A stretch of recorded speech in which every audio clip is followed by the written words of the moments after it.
এবার ছুটে এসে কলিযুগ গৌরাঙ্গের পায়ে ধরেছে, গৌর হরি কলিযুগে জন্ম নিয়েছো তুমি, সবাইকে যদি ভক্তি করে নিয়ে চলে যাও ভক্ত করে, তাহলে আমি রাজত্ব করব কি করে?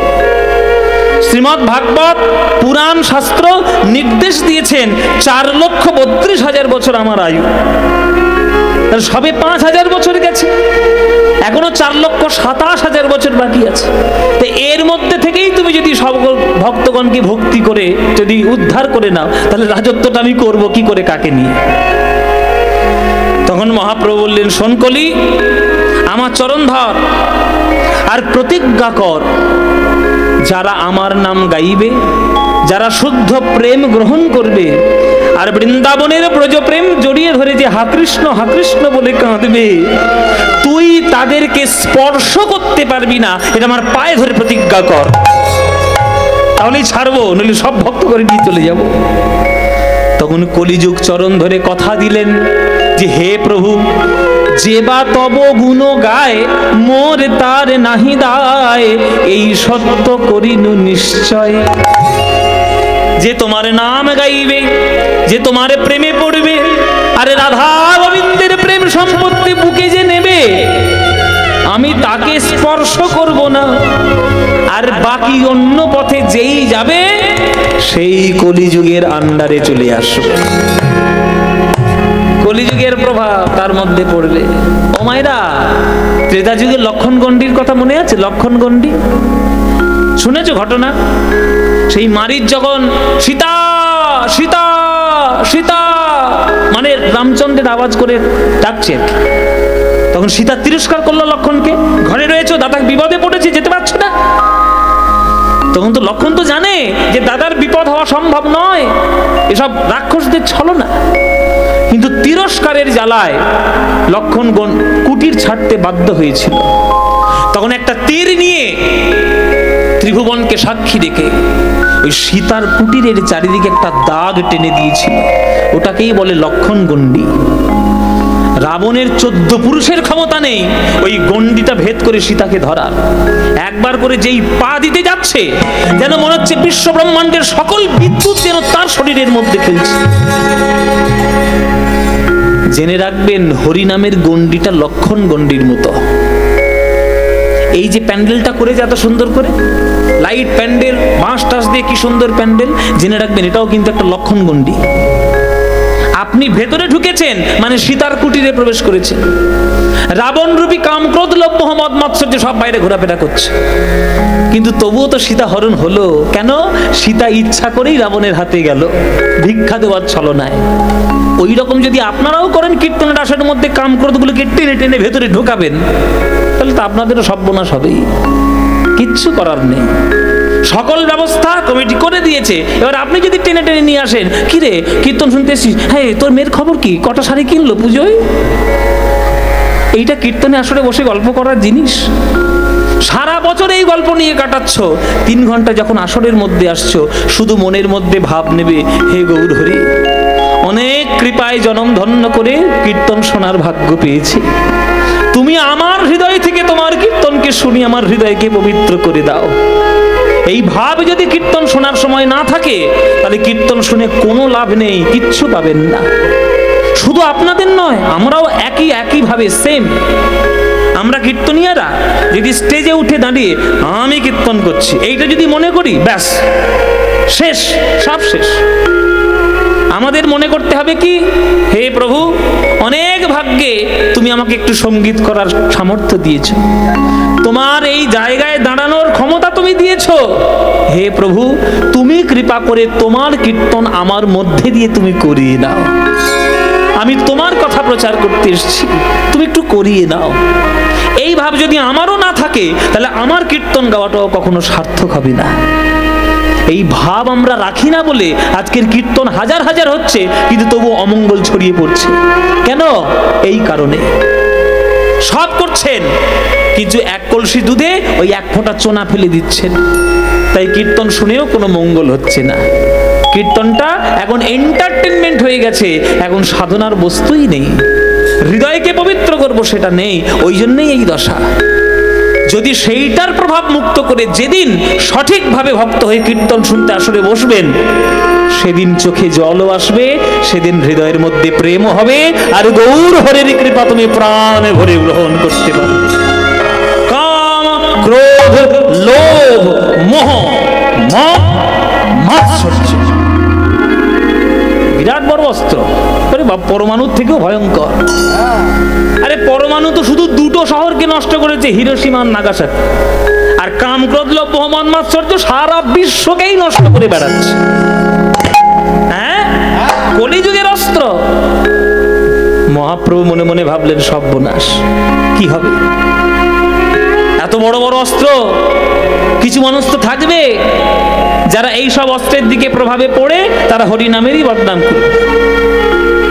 দেখবেন একটা মানুষ চচ্চর করে যখন উপরের দিকে যায়, তখন 50টা মানুষ পা ধরে টেনে নিয়ে আসার জন্য রেডি হয়ে থাকে, ঠিক কি না? সমালোচনা করার জন্য হাজার মানুষ বসে আছে, প্রশংসা আর অনুপ্রেরণা যোগানোর জন্য একটাও লোক নেই। আমার কত বয়স হলো বলবো না, কত বুড়ো হয়েছে কেন বলবো তোমায়, ওটাও বলবো না। কিন্তু এই বয়সটুকুতে আমি দেখে নিয়েছি কার কিরকম মনোভাব। সব কথা তো আর আসলে বলা যায় না, মনে মনে সব কথা ঢোকানো আছে। যখন নানান ধরনের আপনি সাফল্য পাবেন, নানান ধরনের সমালোচক সামনে এসে বসে যাবে, করার ক্ষমতা তো নাই, ওই জন্য সমালোচনা তাদের অস্ত্র। তাহলে আমার মহাপ্রভু হরিনাম দিচ্ছে, করার ক্ষমতা তো নাই, কলিযুগের অস্ত্র কি? কাম, ক্রোধ, লোভ, মোহ, মদ, মাৎসর্য। এই 6টা অস্ত্র দিয়ে বশ করছে কলিযুগকে, নানান ধরনের মিষ্টি মিষ্টি। ওরে বাবা, চারিদিকে লোহার দোকান, কত রকম জিনিস। কিন্তু জেনে রাখবে, সত্যি চিরকাল সূর্যের মতো উজ্জ্বল। আপনি যতই সমালোচনা করে তাকে টেনে আনার চেষ্টা করুন, সূর্যের চমক কিন্তু কখনো মিটবে না। হাজার মেঘ জমা হলেও সূর্যের আলোয় একদিন না একদিন মেঘ কাটবেই কাটবে। তাই মহাপ্রভু আমার কৃপা সূর্য তুলে ফেললেন কলিযুগের মাঝে। মনে মনে ভাবলেন, এদেরকে হরিনামের শিক্ষা দিতেই হবে। প্রেম শিক্ষা না পেলে এদের হৃদয়ে পরিবর্তন হবে না। আর তার জন্য যদি আমাকে নিজে আত্মবলিদান দিতে হয়, আমাকে তাও দিতে হবে। তাই মায়ের কথা না ভেবে, স্ত্রীর কথা না ভেবে, মাত্র 24 বছর বয়সে সন্ন্যাস হয়ে চলে গেল আমার গৌর। যে আমি যতক্ষণ না ঘর থেকে বেরোবো, এরা ততক্ষণ বুঝতে পারবে না যে আমি এদের জন্য কি রত্ন নিয়ে এসেছি। গোলক বৈকুণ্ঠের প্রেম সম্পত্তি নিয়ে এদের হাতে ধরে পায়ে পড়ে প্রদান করেছি। ওই জন্য আমরা কোনো কিছু ফ্রিতে দিই না, মূল্য নিয়ে তবে দেব। কেননা মূল্য না নিয়ে গৌরাঙ্গ মহাপ্রভু অনেককে অনেক কিছু দিয়েছে, মূল্য তার কেউ দেয়নি। বিনামূল্যে প্রেম রত্ন দিতে গেছিল নিত্যানন্দ, কপালটা তারই ফেটেছে। বিনামূল্যে হরিনাম সংকীর্তন করতে গেছিল হরিদাস, 22টা বাজারের বেত্রাঘাত তাকে সহ্য করতে হয়েছে।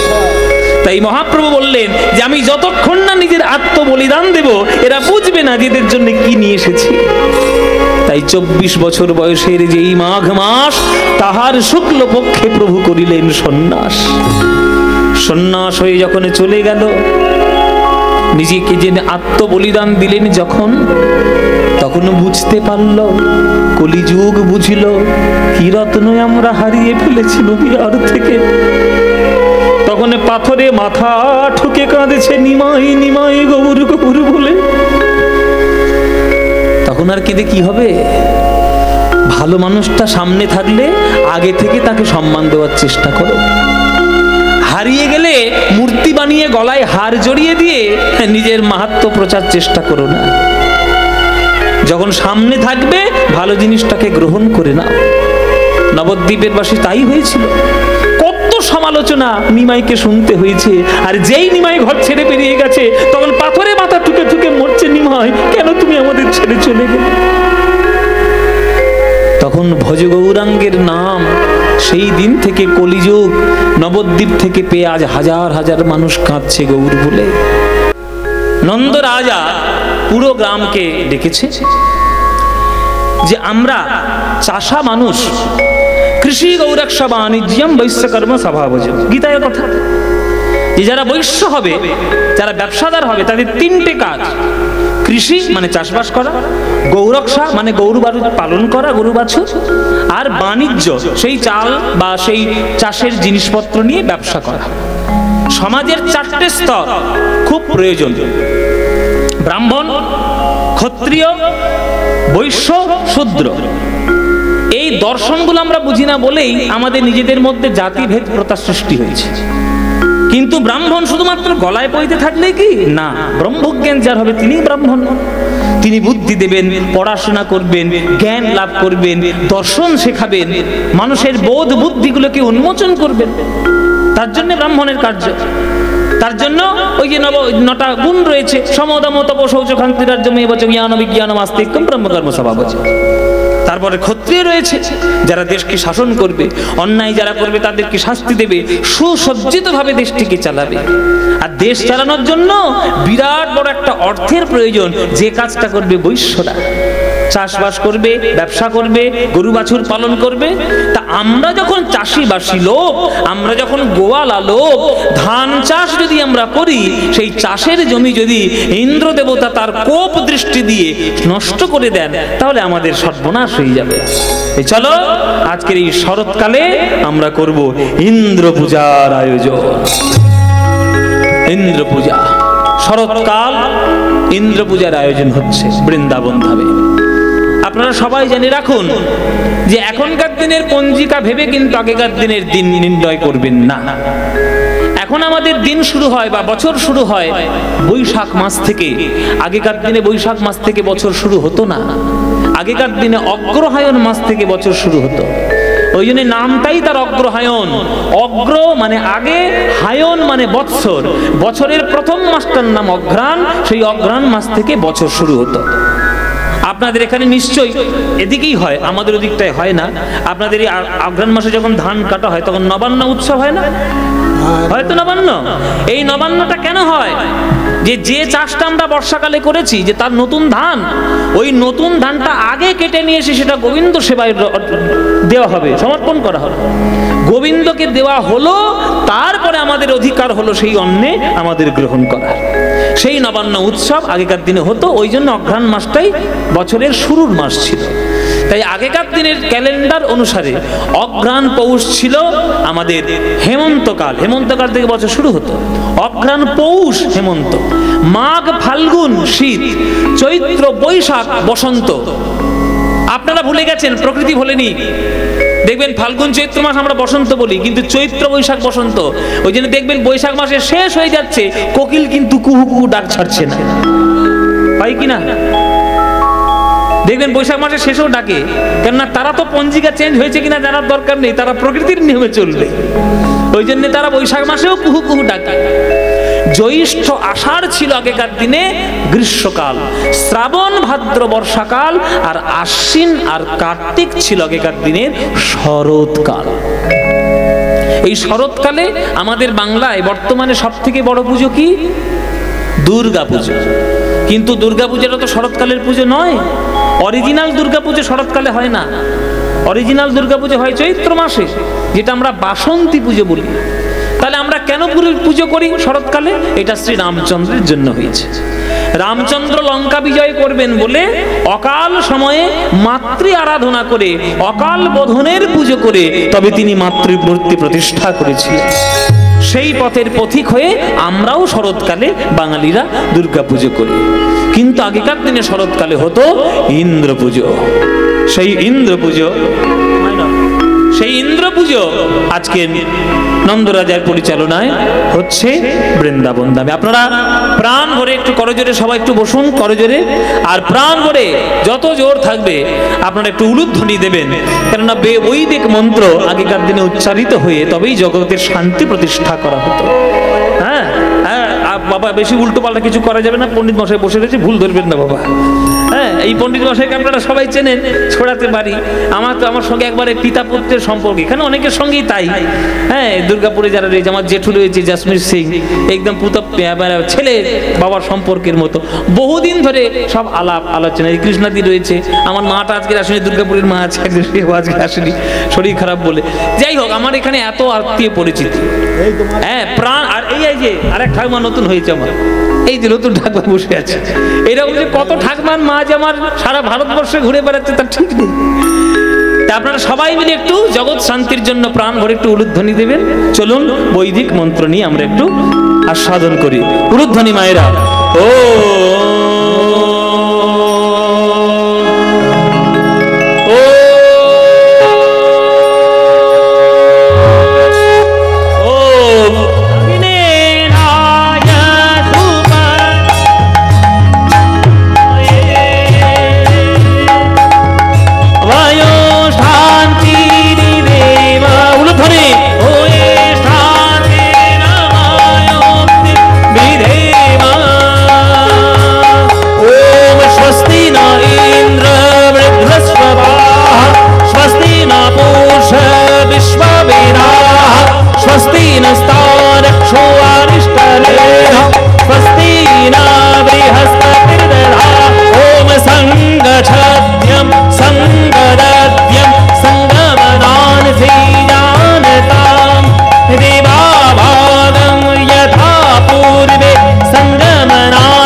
উলুধ্বনি দিয়ে যাকে তারা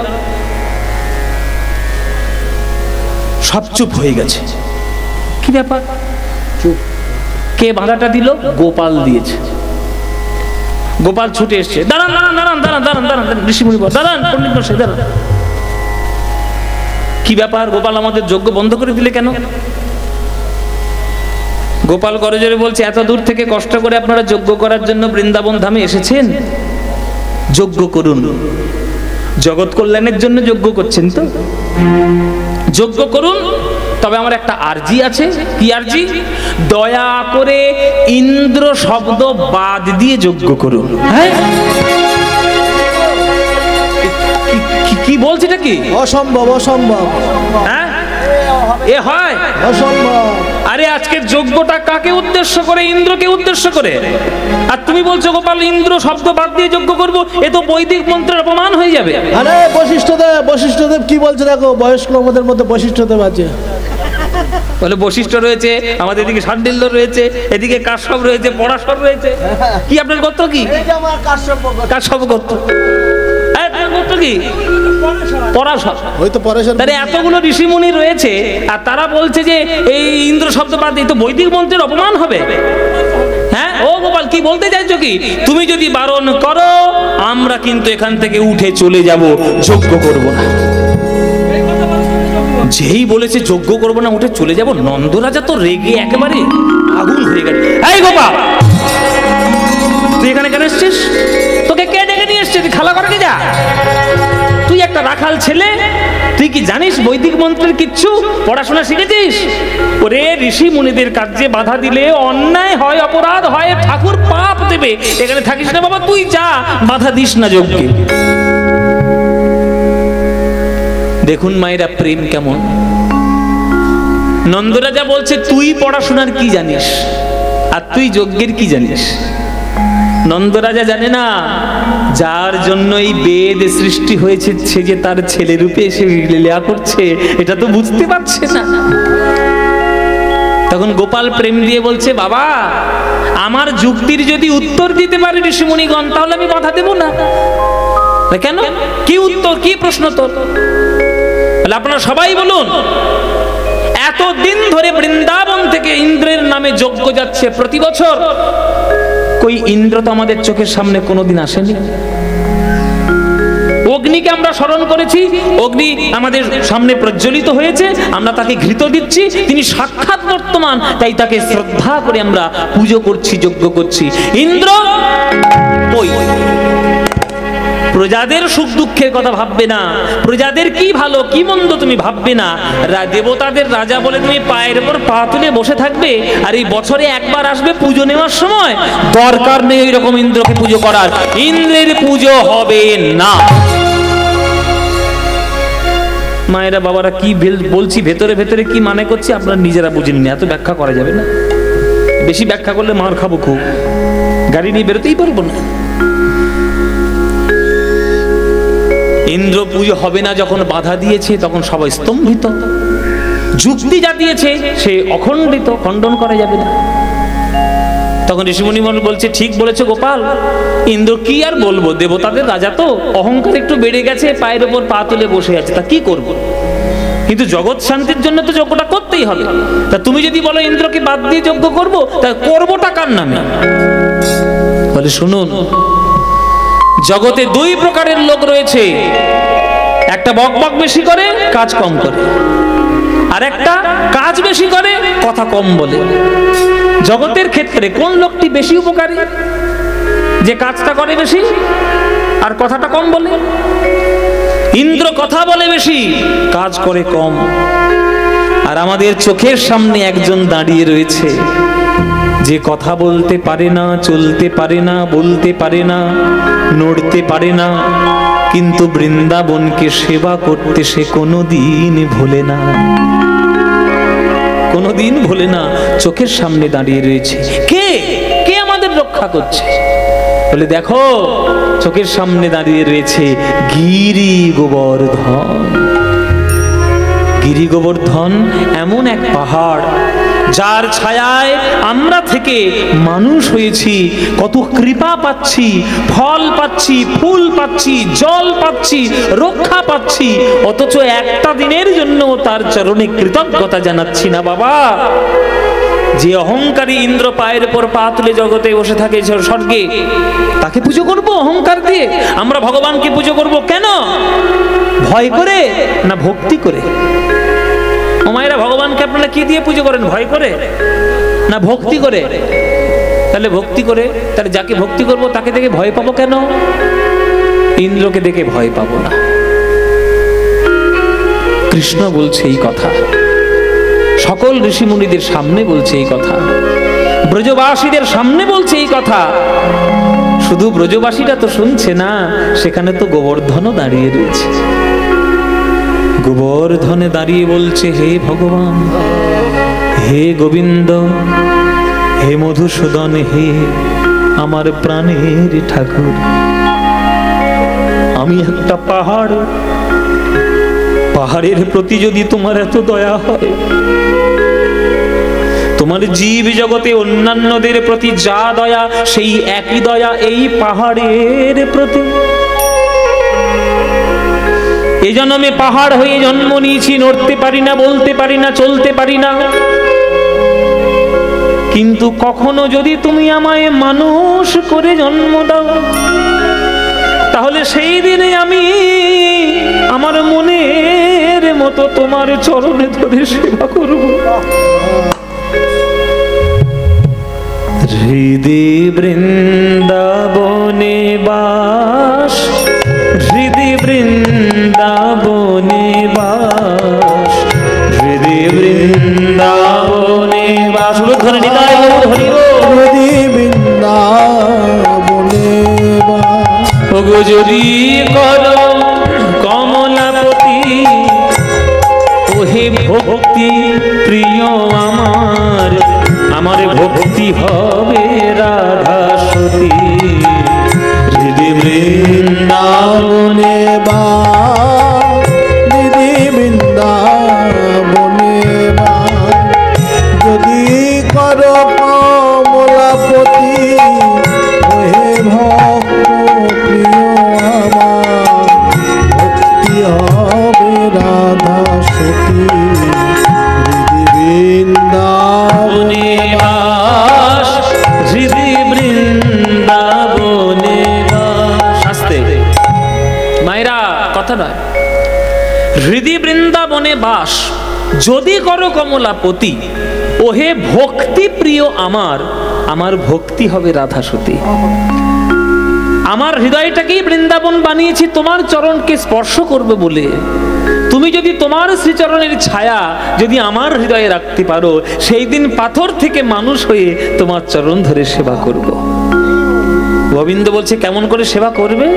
আমার মন রূপ যমুনা কুলে আশাবংশী বটমূলে, মন রূপ যমুনা কুলে আশাবংশী বটমূলে, সদয় হইও সদাস ভেবে সতত কর বসতি, মন রূপ যমুনা কুলে আশাবংশী বটমূলে, সদায় হয় সদা সে ভেবে সতত কর বসতি। ওগো ধর ধর জনার্দন আমার পাপ ভার গোবর্ধন, ধর ধর জনার্দন পাপ ভার গোবর্ধন, কাম আদি ছয় কংস চরে ধ্বংস কর সম্প্রতি, হৃদয় বৃন্দাবনে বাস, হৃদয় বৃন্দাবনে বাস, হৃদয় বৃন্দাবনে বাস, হৃদয় বৃন্দাবনে বাস। এই হচ্ছে আজকের গোবর্ধনের মনের কথা, যে এই জন্মে আমাকে পাহাড় করে জন্ম দিয়েছ, আমাকে সামনের জন্মে মানুষ করে জন্ম দিও। আচ্ছা, আপনাদের একটা সূচনার্থে একটা কথা বলে রাখি। এই যে পণ্ডিত মশাই বসে রয়েছেন, এনার আসর ছোড়া বকদেব চতুষ্পাঠীর উদ্যোগে মহতী হরিসভা 12ই মাঘ থেকে 17ই মাঘ পর্যন্ত চলবে। 12ই মাঘ থেকে 17ই মাঘ, তার মধ্যে 14ই মাঘ আমি আসব ওখানে। আপনারা এইখানকার সকল ভক্তবৃন্দ ওখানে যান, আমি আগেও দেখেছি, এবছরেও যাবেন সেখানে কীর্তন শুনতে। তাই আপনাদের মতো অনুরাগী ভক্তবৃন্দ সেখানে গেলে আসরের পরিধি আর অনেক বেড়ে উঠবে। জয় নিতাই। হ্যাঁ, চরণ মহাপ্রভুর চরণ পাদুকাও সেখানে আসছে। হ্যাঁ, কত তারিখ আসছে? 13 তারিখ আসছে।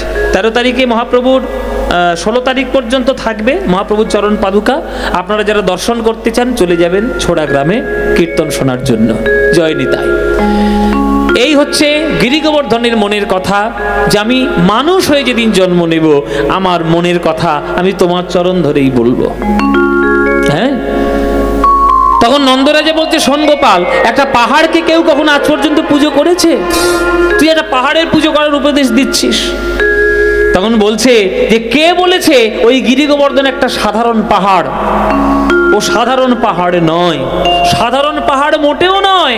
ওর জন্ম কোনো সাধারণ ভাবে এই জগতে হয়নি। গিরি গোবর্ধনের জন্ম কিভাবে?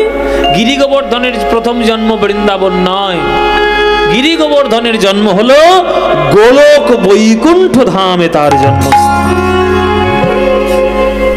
মায়েরা, গোলক বৈকুণ্ঠ ধামে তিনি কি করে জন্ম নিলেন শুনুন। গোলক বৈকুণ্ঠ ধাম রাধা গোবিন্দের নিত্যলীলার স্থান। আজ নিত্যলীলায় রাধা গোবিন্দ নিজেদের মনের মধ্যে থেকে প্রেমের কথা তারা আদান প্রদান করছে, আর রাধারানী গোবিন্দের চরণ ধরে কান্নাকাটি করছেন, কাঁদছেন। সেই কান্নার চোখের জল রাধারানীর নয়ন থেকে বেয়ে বেয়ে রাধারানীর বক্ষ মাঝে জমা হচ্ছে। সবাই একটু করজোরে বসবেন, সবাই হাত জোড়ে করে বসুন। কেন, যে গানটি এবার আমরা গাইব এসব গান হচ্ছে বৈষ্ণব পদাবলী সম্পত্তিতে বিরাট বড় সম্পত্তি, প্রেমের গান। আমরা এখনকার দিনের কি দুর্ভাগ্য বসে প্রেমের গান হিসেবে আমরা ধরেই নিয়েছি 100% লাভ হলো প্রেমের গান। ও গান প্রেমের গান নয়, ও গান ফুর্তি করার মতো গান হতে পারে, কিন্তু প্রকৃত প্রেমের গান বৈষ্ণব পদাবলী। করজোরে বসুন আর মন দিয়ে শুনুন।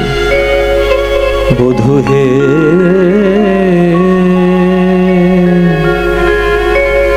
আমার বধূ, জয় নিতাই। তাই মায়েরা, এই গানটি যখন শুনবেন মনে মনে নিজেকে ভাববেন যে আপনিই হলেন রাধারানী। আপনি যদি রাধারানী হতেন আর আপনার সামনে যদি গোবিন্দ দাঁড়াতেন, তাহলে আপনার ভাব কেমন হতো? কেমন করে আপনি গোবিন্দকে প্রেম দিয়ে বাঁধিয়ে নিতেন? সেই গান এ গান। করজোরে মন দিয়ে শুনুন। বধূ হে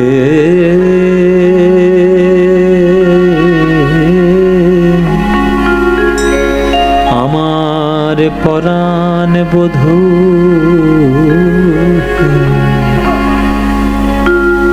বধূ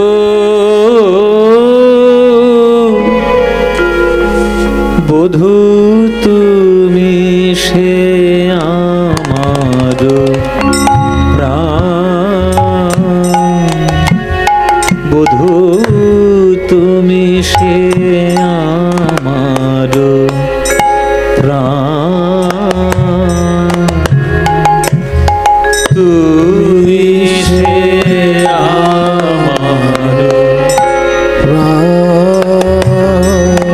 বধূ তুমি সে আমার প্রাণ,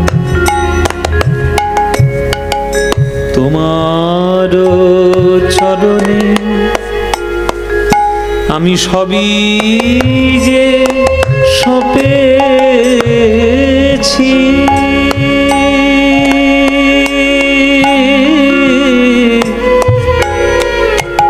বধূ তোমার চরণে সবই যে সপেছি, কুলশীল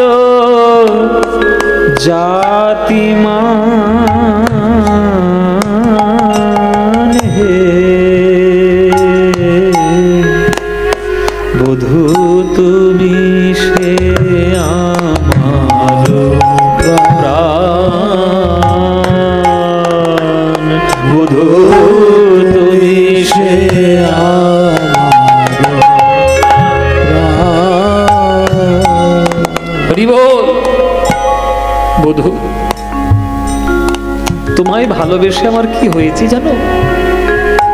অনেক কিছু লাভ করেছি, মন প্রাণ দিয়ে ভালোবেসেছি, কিন্তু লাভ আমার কি হয়েছে জানো? অনেক কিছু। কি লাভ হয়েছে? অবজ্ঞা, কলঙ্ক, সমাজের বদনাম, সবকিছু অলংকার রূপে আমি পেয়েছি আমার হৃদয়ে। তাই আমার হৃদয়টা প্রেম দিয়ে পূর্ণ করে সকল কিছু তোমার চরণে দিলাম।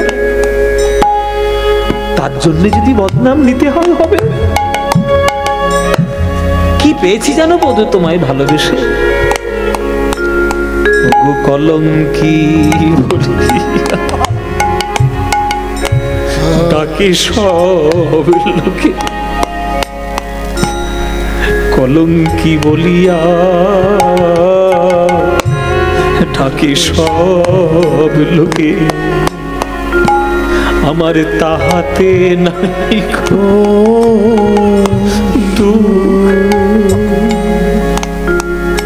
আমার কলঙ্কি বলিয়া ডাকে সব লোকে, আমার তাহাতে নাই বধূ, বধূ তোমার লাগিয়া কলঙ্কের হার গলায় পরিতে বধূ তোমার লাগিয়া কলঙ্কের গলায় বাঁধিতে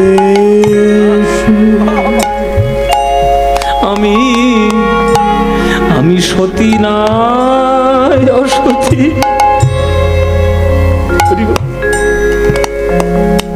আমি সতী না অসতী এ তো তুমি ভালো জানো। তোমাতে বিধিত আমি ভালো মন্দ নাহি জানি। আমি সতী না অসতী এ তো তোমাতে বিধিত ভালো মন্দ নাহি জানি। চণ্ডীদাসিকায়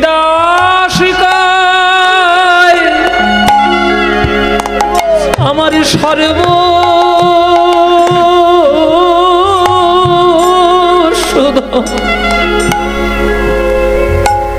বধূ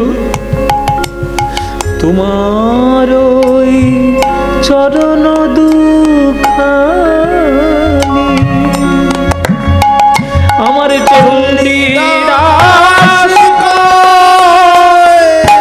সর্ব তোমার চরণ দুখানি তোমার চরণ ছাড়া কিছু জানি তোমার চরণ ছাড়া কিছু জানি না। জনম জনমের গতি তোমার চরণ ছাড়া কিছু জানি না। আমার জনমের গতি আমি হলাম ভিখারিনী আমি পাগলিনী তোমার চরণ ছাড়া গতি নাই। আমি চরণ ছাড়া কিছু জানি না। ওগো জনম জনমের গতি ওই চরণ ছাড়া কিছু জানি না হে। জনম জনমের গতি আমি চরণ ছাড়া কিছু জানি না হে। ওই ব্রজের ধুলাই গলা বড়ি চরণ ধুলা জানি না হে। ব্রজের ধুলায় গড়া হরি হরি বল হরি হরি ব্রজের ধুলায় গড়া গড়ি চরণ ছাড়া চণ্ডীদাসিকায় সর্বস্ব ধন তোমার ওই চরণ খানি। চণ্ডীদাসিকায় সর্বস্ব ধন চরণ দুখানি।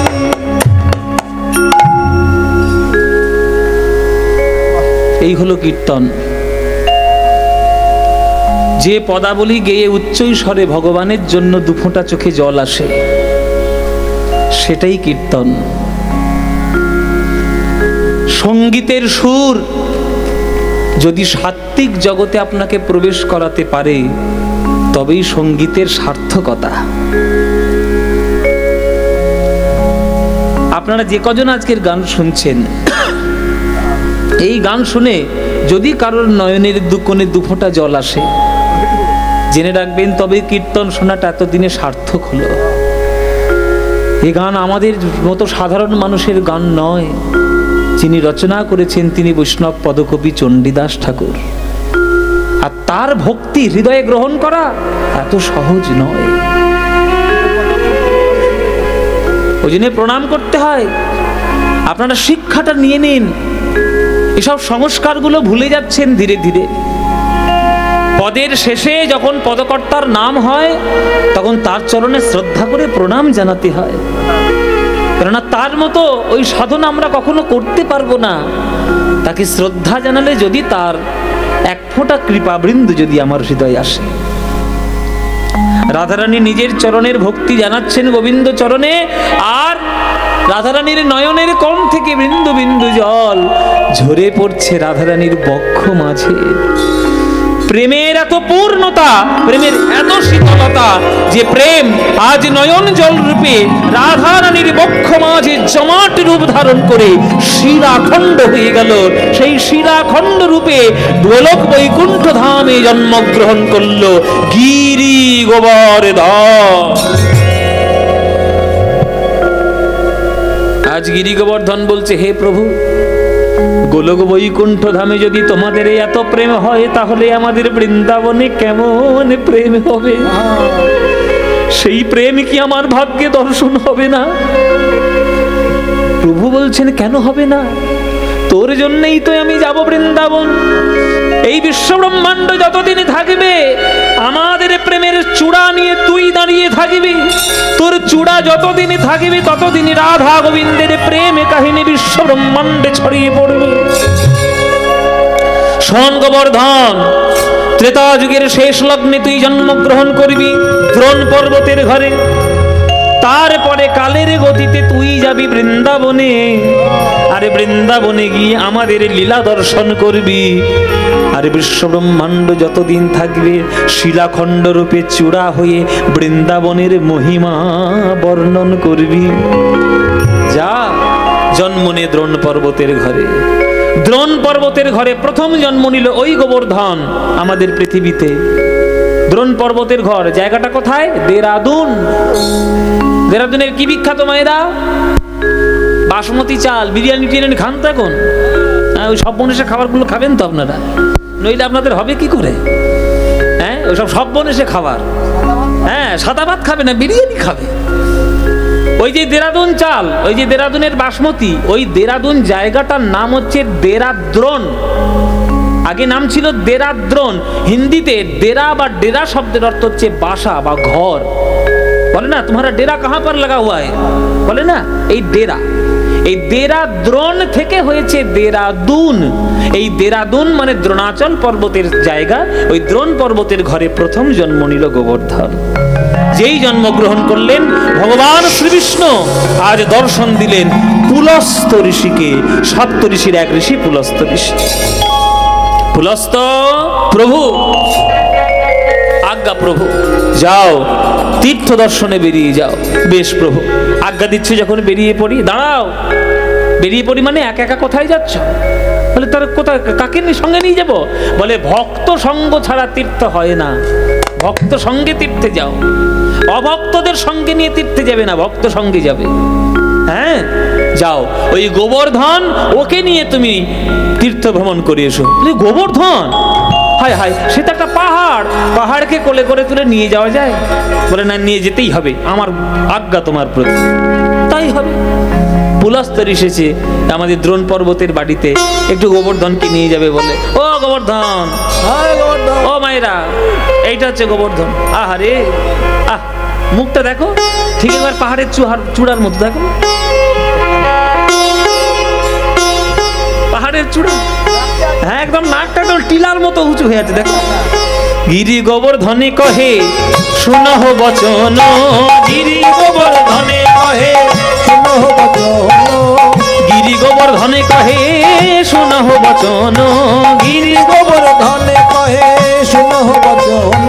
তুমি কি করিবে বলো তীর্থের ভ্রমণ, তুমি কি করিবে বলো তীর্থের ভ্রমণ।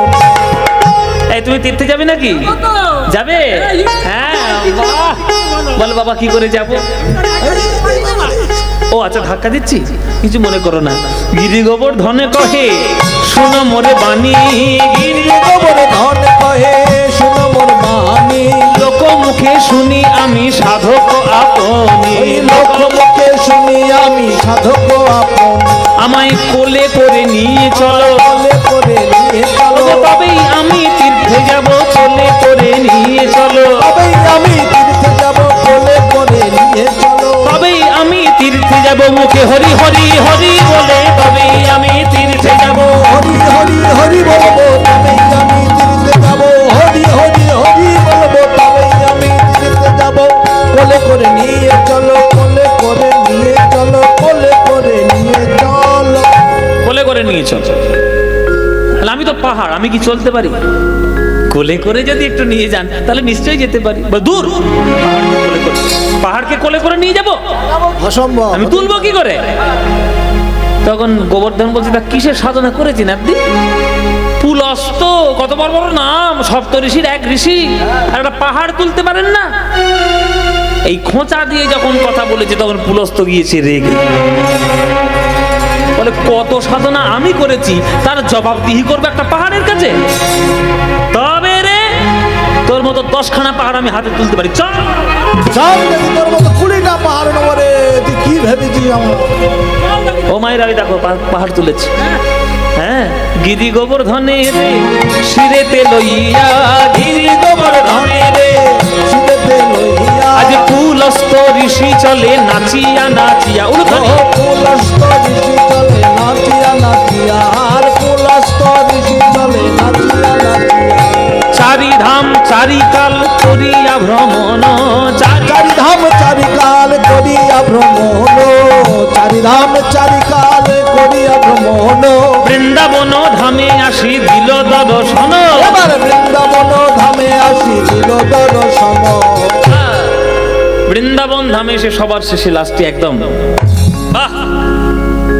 ও মায়েরা, এই যে যারা যারা ঋষি মুনিদের নাম শুনছেন না, আমরা ঋষি বলতে বড় বড় দাড়ি জানি, ধুতি পরা জানি, এইগুলোই জানি, কিন্তু আপনারা জানেন না ঋষিগুলো হচ্ছে বিরাট বিরাট বিজ্ঞানী, বিরাট বিরাট বিজ্ঞানী। তাদের যোগ সাধনা, তাদের সাধনার মাধ্যমে সময়কে তারা বশীভূত করে নিয়েছে।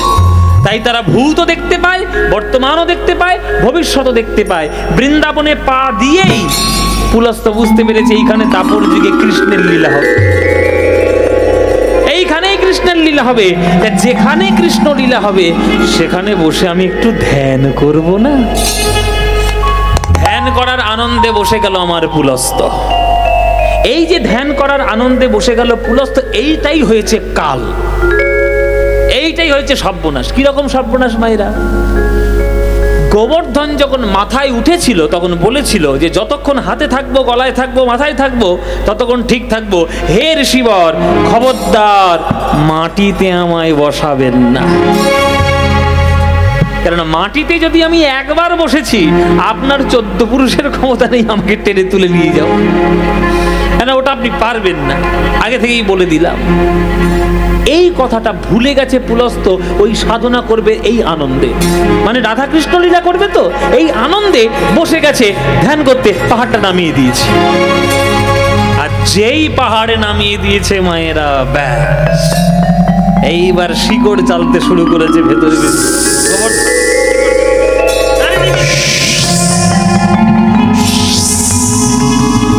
চারিদিকে শিকড় চালছে, শিকড় চেলে চেলে চেলে একবার বেশ বসে গেল, সাধনা হয়ে গেল। পুলস্ত বলে চল ঘরে চল, ঘরের ছেলে ঘরে ফিরে যাই। বাবা, হ্যাঁ বাবা, হ্যাঁ গোবর্ধন, মুখ বুঝিয়ে বসে আছিস, বলবি তো হ্যাঁ কি না? ঘরে চল, তোর বাবা বলে দি চল ঘরে চল।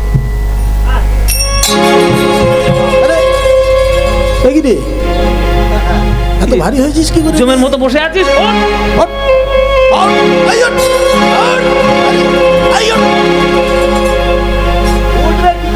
যত টানছে তত বসছে। শিকড় শিকড় তো একবার ভেতরে ছড়িয়ে গেছে। কি হলো, তুই উঠছিস না, যাবি না বাড়িতে? তখন গোবর্ধন বলছে, আপনাকে কি বলেছিলাম? কেন যাব? আমি তো বলেছিলাম যে মাথায় আছি, হাতে আছি, গলায় আছি, ঠিক থাকবো। মাটিতে বসিয়ে দিলে সর্বনাশ হবে। আপনি মাটিতে বসিয়েছেন, আমি এখন শিকড় চেলে দিয়েছি, আর আপনি আমায় তুলতে পারবেন না। শুনুন ঋষিবর, আপনার বোধহয় জানা নাই, আমার জন্ম হয়েছে এই বৃন্দাবনে আসার জন্যই। তাই আপনার কাঁধে করে তীর্থপুণ্য নিয়ে আমি চলে এলাম বৃন্দাবনে, আর আর আপনি আমায় টেনে নিয়ে যেতে পারবেন না। কি?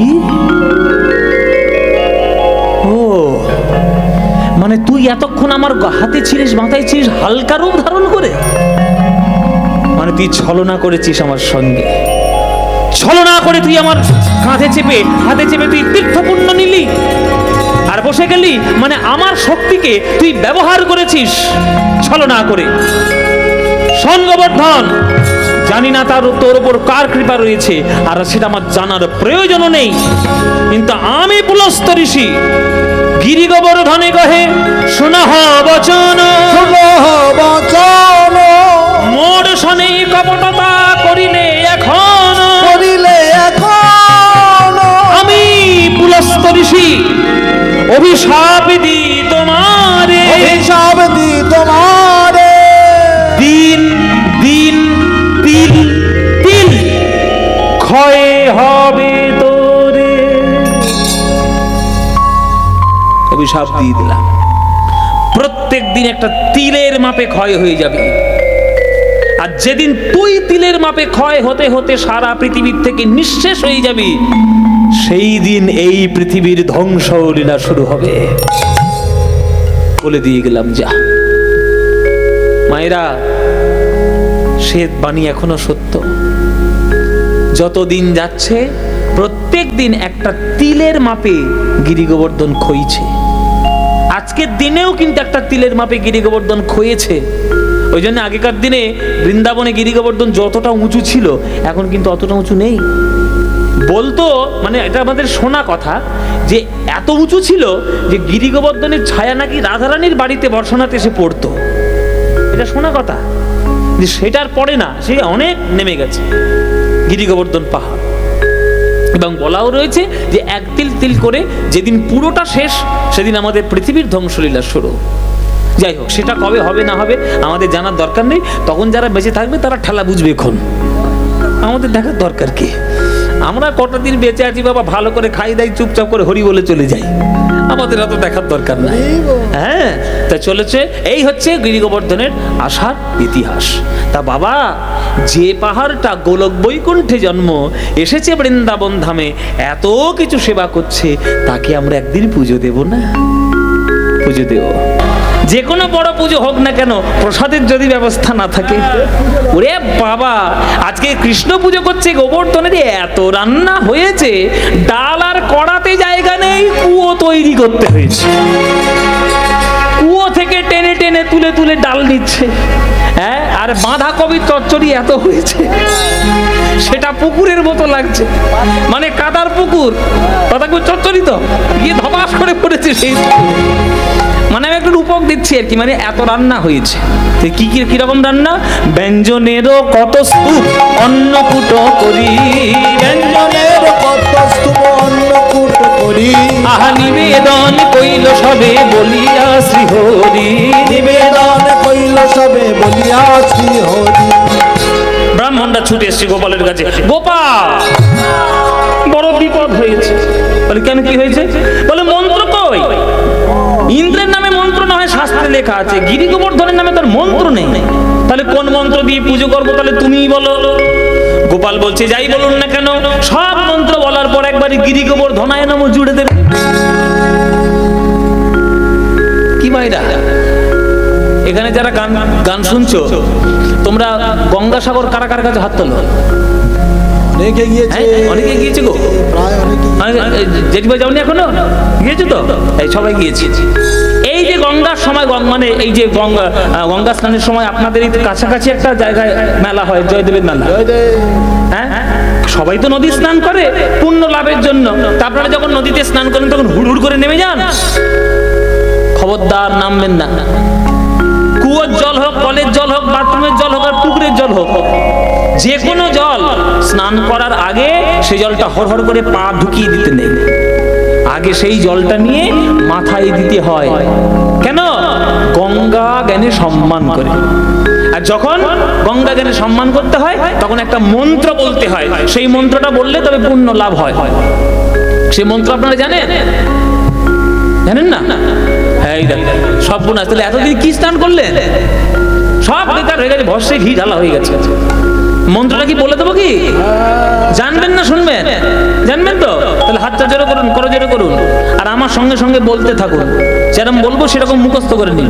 বলুন করো জোরে, বলুন ওম। যা ঘুমিয়ে পড়েছে সব, কেউ আর জেগে নেই। বালিশ দিয়ে দাও একটা করে। কি গো কথা কই? হ্যাঁ বলো, আমার বলার সঙ্গে সঙ্গে বলো, বলো ওম। হ্যাঁ নমঃ সদ্যপাতক, হ্যাঁ সংহন্ত্রী সদ্য দুঃখ বিনাশিনী সুকোদা মোক্ষদা গঙ্গা গঙ্গৈব পরমাগতিম। মনে থাকবে? বলে কি মন্ত্র বললে বাবা 1 কিলোমিটার লম্বা? কত বড় মন্ত্র মনে থাকে? তাহলে এত বড় মন্ত্র যখন মনে থাকবে না, একটা শর্ট মন্ত্র আছে, বলবো একটা শর্ট মন্ত্র। যদি এত বড় মন্ত্র মনে না থাকে তাহলে আপনারা জলটা মাথায় নেবেন আর নমো গঙ্গে নমো গঙ্গে, এইটা বলতে পারবেন না? বলে হ্যাঁ এইটা বলতে পারবো, সোজা মন্ত্র। তখন এই গোপালও সেই রকম শেখাচ্ছে যে এতগুলো মন্ত্র যখন আপনাদের মনে নেই, তাহলে আপনি যাই মন্ত্র বলুন শেষে একটা গিরি গোবর্ধনায় নমঃ জুড়ে দেবেন, ব্যাস তাতেই দেখবেন পুজো হয়ে যাবে। বেশ, ঠিক আছে তাই হবে। গন্ধ পুষ্প ধূপ দীপ সাজাই আনিল, গন্ধ পুষ্প ধূপ দীপ সাজায়ে আনিল, শুদ্ধ মন্ত্রে ব্রাহ্মণে গণ পূজা করি দিল, শুদ্ধ মন্ত্র ব্রাহ্মণগণ পূজা করে দিল, শুদ্ধ মন্ত্র ব্রাহ্মণগণ পূজা করে দিল। পুজো শুরু হবে, পুজো শুরু। বসে যাও, বসে যাও। ও সবাই বলবেন, করে দেবে, বসুন আর উলুধ্বনি দিন, বলুন। পুজো হচ্ছে, শুরু হচ্ছে, চলো। ওম অপবিত্র পবিত্র বাহ সর্বস্থানগতোপি বাহ যস্মরিত পুণ্ডরীকাক্ষং সবজ্জভন্তর সূচি নমো সূচি নমো সূচি নমো সূচি। ওম এতে গন্ধে গিরিগোবর ধনায় নমঃ, হ্যাঁ এষ ধূপ গিরিগোবর ধনায় নমঃ, এতে পুষ্পে গিরিগোবর ধনায় নমঃ, এষ দীপ গিরিগোবর ধনায় নমঃ, এতদ সম্প্রদানায়। ওই যে নৈবেদ্য অর্পণ করা হচ্ছে কেমন? বলে এতদ সম্প্রদানায় অধিপতে শ্রী বিষ্ণবে।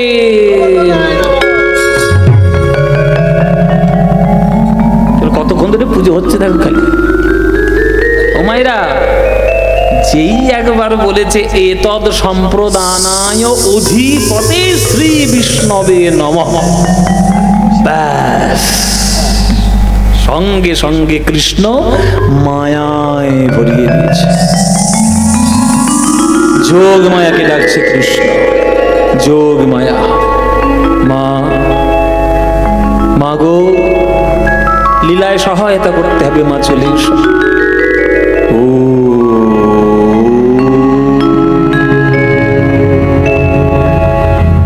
সঙ্গে সঙ্গে মায়াকে স্মরণ, শক্তিকে আবাহন। কৃষ্ণ যোগ মায়াকে স্মরণ করছে। কৃষ্ণ যখন স্মরণ করছে আমরাও বাদ দিই কেন? আমরাও একটু স্মরণ করি। মায়েরা করজোড়ে বসবেন আর উলুধ্বনি দেবেন, একটু চণ্ডীর অংশ। ও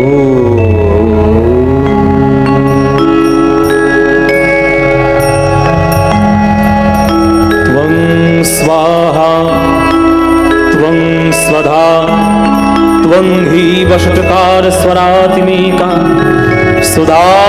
सुदातमक्षरेणेति त्रिधा मात्रात्मिका स्थिता अर्धमात्रा स्थिता नित्य यानुच्चर्या विशेषतः त्वयि विधारयते सर्वं त्वयि तत्सृज्यते जगत् त्वयि तत्पाल्यते देवी त्वमप्सन्ते सर्वदा विशिष्टसृष्टिरूपः त्वं स्थितिरूपाणि तथा संह्रीन्ति रूपान्ति जगतस्य जगन्मय महाविद्या महामाया महामेधा महाश्रुतिः महामोहाज भवति महादेवी महाशूरि प्रकृतिस्त्वमेव गुणस्य सर्वत्र विभावे कालरात्रिर्महारात्रिर्महोरात्रिश्च रावणः त्वं ह्रीं त्वमीश्वरी त्वं ह्रीं स्वं बुद्धिर्बललक्षणा लज्जापुष्टितथा तुष्टि त्वं शान्ति कान्तिरेव च खड्गिनी शूलिनी घोरा गदिनी चक्रुणी तथा शङ्ख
হঠাৎ। নারায়ণ নারায়ণ। ও মায়েরা কে গো? মায়েরা ঠিক চিনতে পেরেছি। মায়েরা ঠিক চিনতে পেরেছে নারদ। ও মায়েরা কিছু মনে করো না, রসিকতার কথা, কিন্তু এই নারদ মুনির বাস তোমাদের মধ্যেই। এর কথা তার কানে, তার কথা আমার কানে, আমার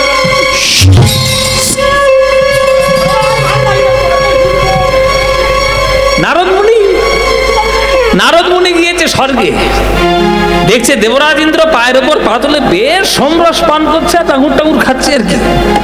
বলে কি ব্যাপার, দেবতাদের রাজা, এত আনন্দ কিসের? বলে হবে না আনন্দ, আজকে আমার পুজো, শক্তিমান হব, জগতে সবার উপর রাজত্ব করে বেড়াবো, হ্যাঁ সবাই মাথার উপর চাপবো। নারদ বলছে কার পুজো? বলে কেন আমার পুজো? বলে হয়ে গেছে পুজো, 12টা বেজে গেছে পুজো। কেন, খবর নিয়ে কোনোদিন দেখেছো প্রজারা কেমন আছে না আছে? ওই দেখো, তাকিয়ে দেখো নিচে, তাকিয়ে দেখো, তোমার পুজো বৃন্দাবন থেকে কোনোদিন আর আসবে না। কেন, কে পুজো বন্ধ করেছে আমার? কে পুজো বন্ধ করবে? ওই যে নন্দের বেটা কেলে ছোড়া, যত নষ্টের গোড়া, ওই পুজো বন্ধ করেছে। এত বড় সাহস নন্দের বেটা কেলে ছোড়া, ওর বাপ আমার পুজো করেছে, ওর ঠাকুরদা আমার পুজো করেছে, ওর 14 পুরুষ আমার পুজো করেছে, আর এই দুধ খাওয়া মাখন খাওয়া ছেলে আমার পুজো বন্ধ করবে? এত বড় সাহস! এই এই কালমেঘ, ওঠ কালমেঘ। ও মায়েরা, আমি একটা কথা বলি শুনুন। আমি আজকে যার যার নাম যার মুখের দিকে বলবো, ভালো করে মুখটা দেখবেন, তার ঠিক তার মতোই দেখতে, হ্যাঁ ঠিক তার মতো দেখতে। হ্যাঁ এই তো, ওইটা হচ্ছে কালমেঘ, কালমেঘ, হ্যাঁ, আর এইটা হচ্ছে কাল বৃষ্টি, হ্যাঁ, কালমেঘ আর ওইটা হচ্ছে কাল ঝড়, আর এইটা হচ্ছে কাল বজ্র। মানে যেখানে পড়বে ঘাস পর্যন্ত হওয়া বন্ধ হয়ে যাবে।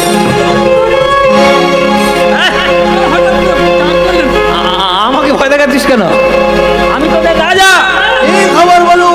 নন্দ রাজার ছেলে আমার পুজো বন্ধ করেছে। তাই নাকি? হ্যাঁ, এত বড় খবর। তোরা ছুটে যা, বৃন্দাবনে গিয়ে এমন ঝড় দিবি, আচ্ছা, এমন বৃষ্টি দিবি, এমন ঝড় দিবি, তুই এমন বৃষ্টি দিবি, আর তুই এত মেঘ করে যাবি, আর তুই এমন বজ্র ফেলবি যাতে বৃন্দাবনের নকশা পৃথিবীর মানচিত্র। ঠিক আছে। লোকের মেঘের আড়াল থেকে লোকের মাথা দেখে দেখে মারবি বৃন্দাবনে। যত শক্তি ছিল ইন্দ্রের, সব শক্তি একবারে পাঠিয়ে দিল বৃন্দাবনের মাঝে। হ্যাঁ, একেবারে সব পাঠিয়ে দিল। মায়েরা, হঠাৎ করে বৃন্দাবনবাসী দেখছে পশ্চিম আকাশ কালো,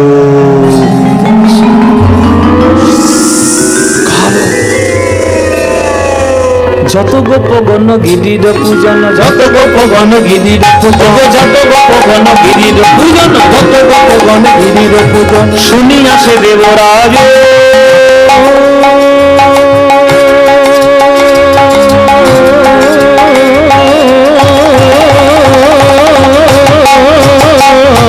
শুনি আসে দেবরাজ, যত গোপগণ গিরির পূজন, শুনি আসে দেবরাজ।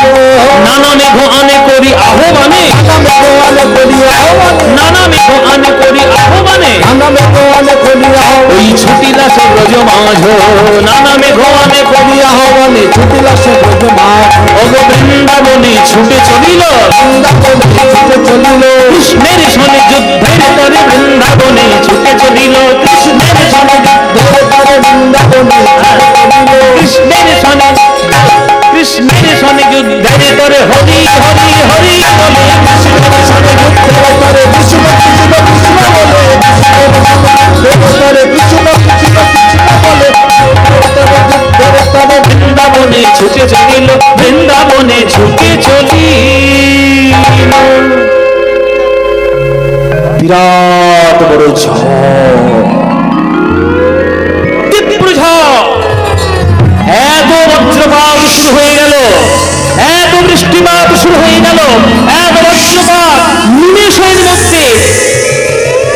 প্রকৃতির সব থেকে কুরূপ যেন বৃন্দাবনের আকাশে ঝরে পড়ল।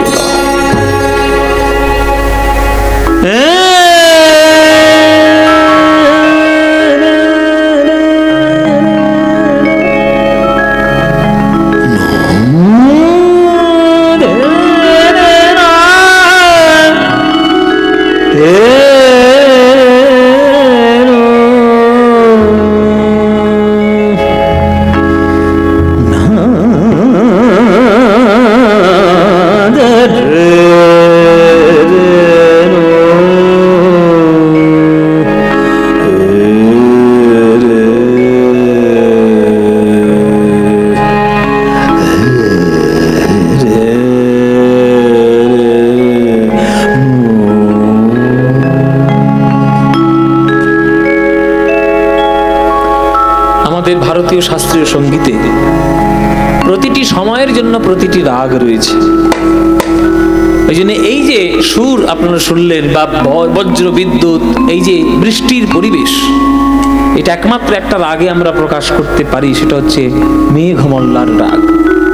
আমরা অনেকে সেটাকে মিয়াকি মালহার বলি, কেননা মিয়াকি মালহারটা যেহেতু তানসেনের সর্বশ্রেষ্ঠ গাওয়া একটা রাগ, ওই জন্য মিয়া তানসেনের নামে এটা মিয়াকি মালহার বলে, কিন্তু এই রাগ বহুদিন আগে থেকেই ছিল।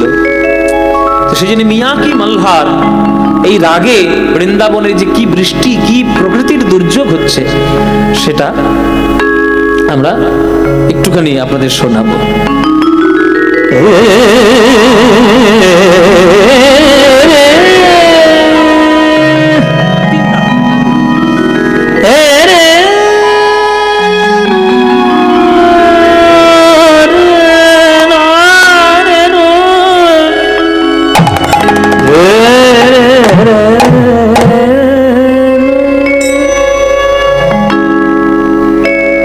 बरसे बदरिया झिमी बरसे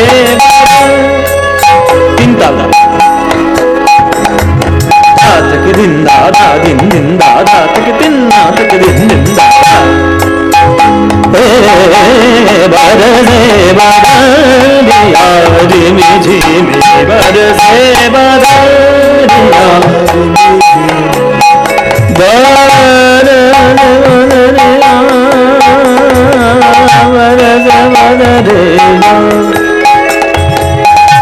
बदरिया बदरिया बरस बदरिया रे मुझे बरस बदरे आरे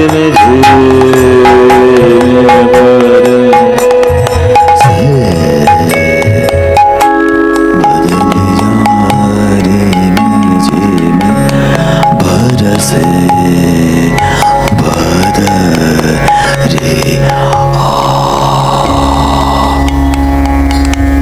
এতটা নিচে গলা যেতে হবে।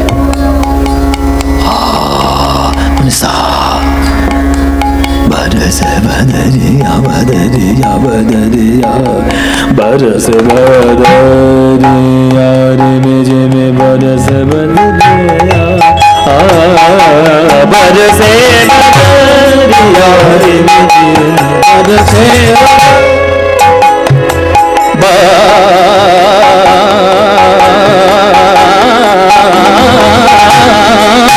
बदरिया बदरिया बदरिया रे मुझे में बरस बदरिया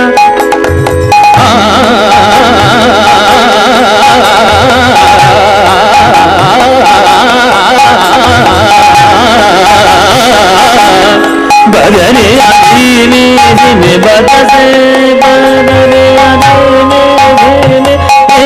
बरसे बदरिया बरसे नन्हे नन्हे बूंदिया में हाँ बरसे नन्हे नन्हे बूंदिया में हाँ बरसे चतुर शाम अब चतुर शाम चतुर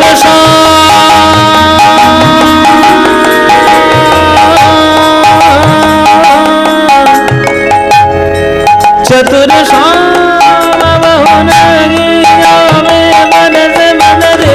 मुझे में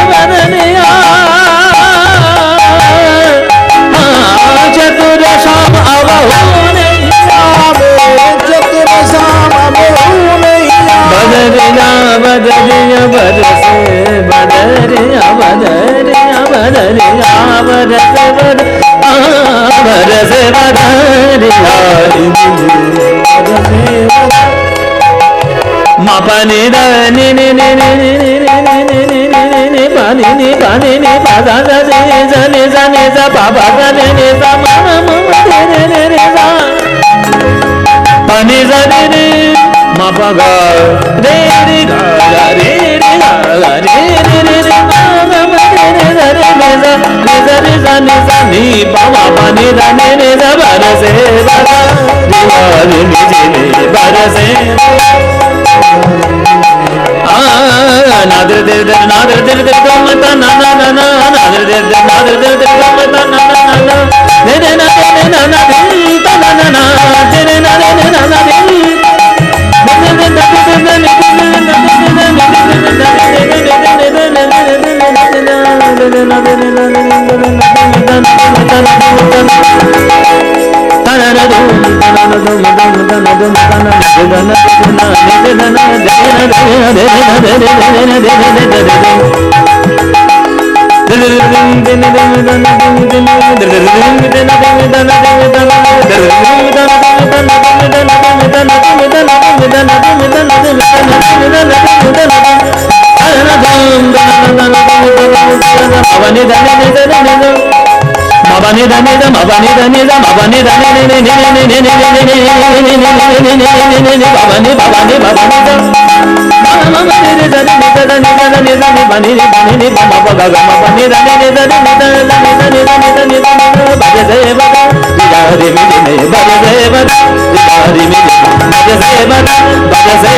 জয় নিতাই।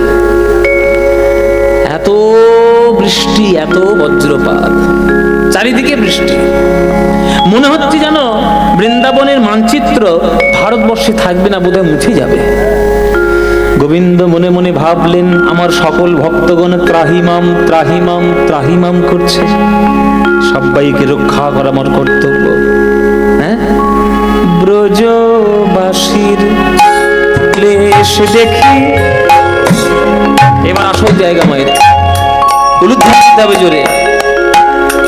আমার নন্দের নন্দন রে ব্রজ উলুধ্বনি ক্লেশ দেখি, আমার নন্দের নন্দন রে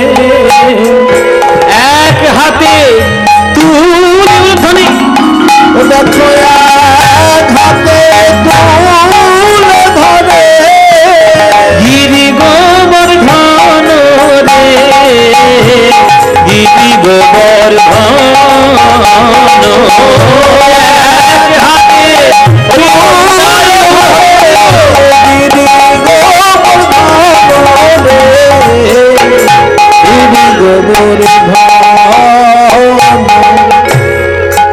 সকল বৃন্দাবনবাসী দেখছে তাদের মাথার উপরে কেউ যেন একটা ছাদ ধরেছে। এই বৃষ্টি কোথায় গেল? ঝড় কই? বজ্রপাত কই? ওই দেখ আমাদের কানাই বাঁ হাতের কনিষ্ঠ আঙুলে গিরি গোবর্ধন পাহাড়কে তুলে ধরেছে। চল চল চল চল, আমরা ওইখানে যাই, তলায় যাই, চল রে তলায় চল। সকল ব্রজবাসী আজ সেই পাহাড়ের তলায় এসে হাজির হলেন নিজেদেরকে রক্ষা করার জন্য।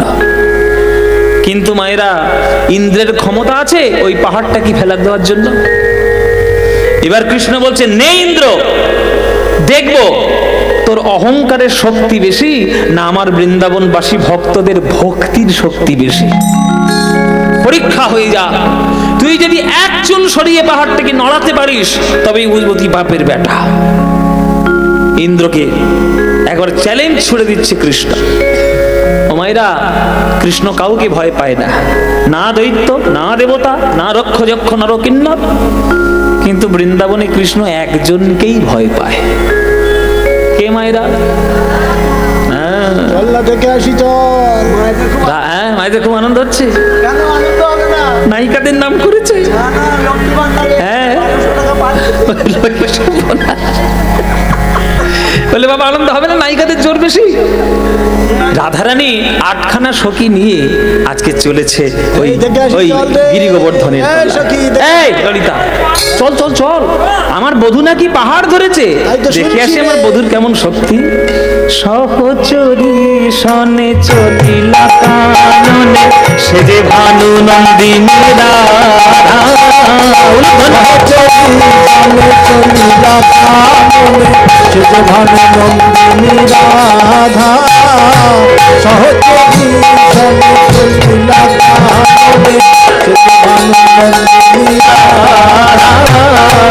শ্রী গোবর্ধন হইয়া রস মন পুরিল মনের সাধা। শ্রী গোবর্ধন হইয়া রস মন পুরিল অঙ্গ ধর ধর হয়ে জর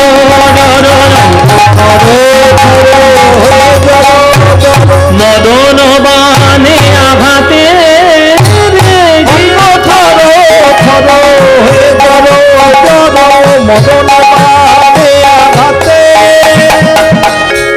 গোবিন্দ আমার যেই রাধা রানীকে দর্শন করেছে, থর করে গোবিন্দের কাঁপতে অঙ্গ শুরু করেছে। এবার হাতে রয়েছে পাহাড় আর অঙ্গ কাঁপছে থর থর। ভয় হবে না মায়ের?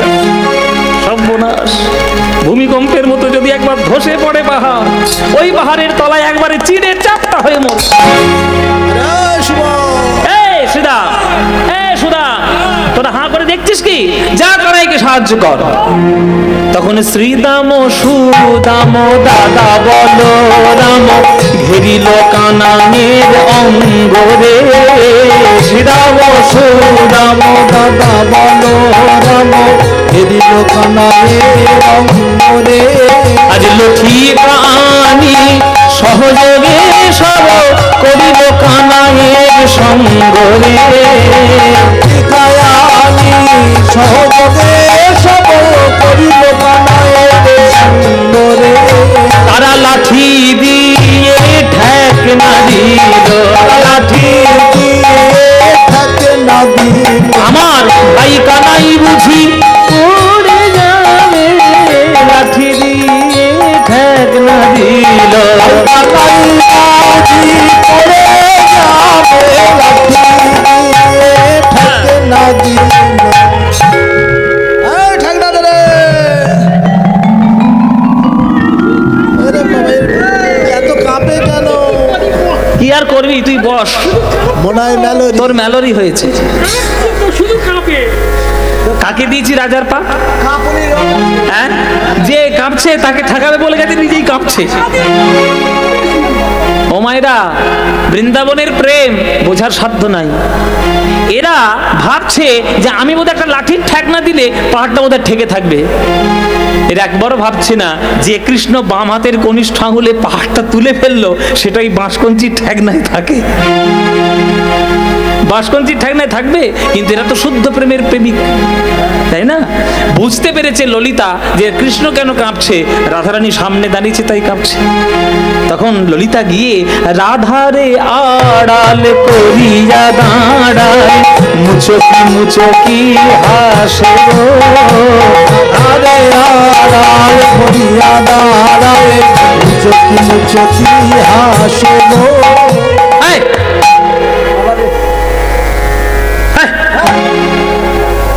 আমার ভালো কি তোর সয় না, আমার ভালো কি তোর সয় না। আমার সামনে কেন? এই কেন দাঁড়ালি বল? সর সর সর। আমার ভালো তো সহ্য হচ্ছে না। না, আমি আমার বধূকে দু চোখ ভরে একটু দেখছি, গা তোমার জ্বালা ধরছে। সামনে সে দাঁড়িয়ে গেছে পাহাড়ের মতো। আমার ভালো কি তোর সয় না, আমার ভালো কি তোর সয় না। আমার সামনে কেন কেন দাঁড়াইলি? আমি বধূর বাদন দেখতে আই, সামনে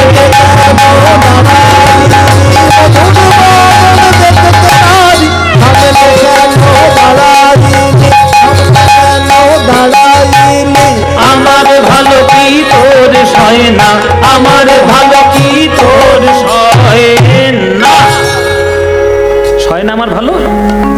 হয় না? হরি বল। তখন ললিতা বলছে, তুই এ কথা বললি?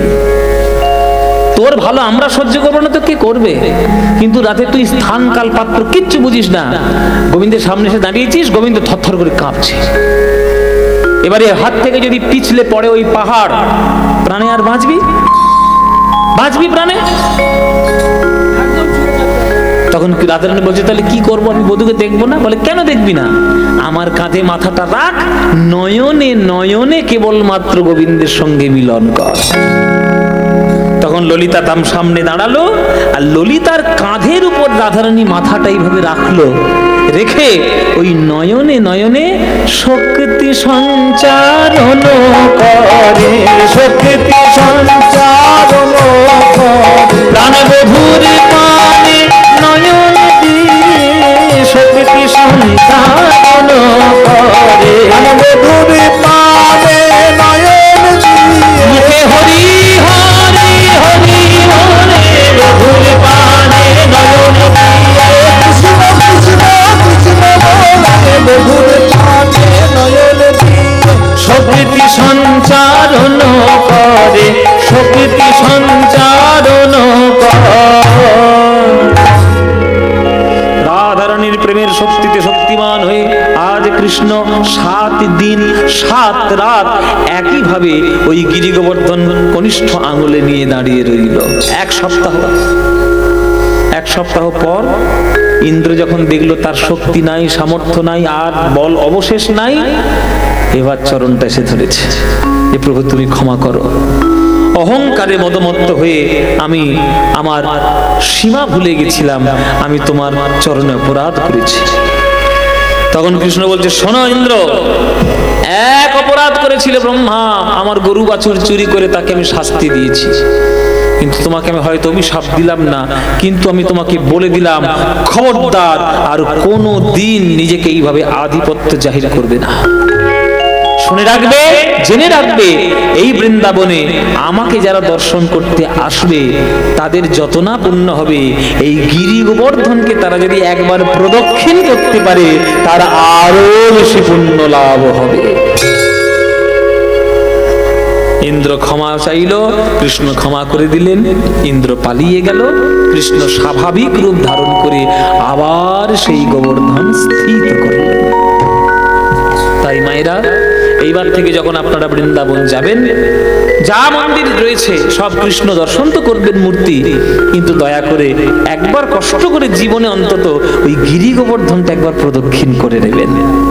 একবার গিরি গোবর্ধন প্রদক্ষিণ করা মানে আপনারা জানবেন হয়তো স্বয়ং গোবিন্দকেই আপনারা প্রদক্ষিণ করে নিয়েছেন। জয় নিতাই। সেই গিরি গোবর্ধন লীলা আজকের আমরা আস্বাদন করলাম।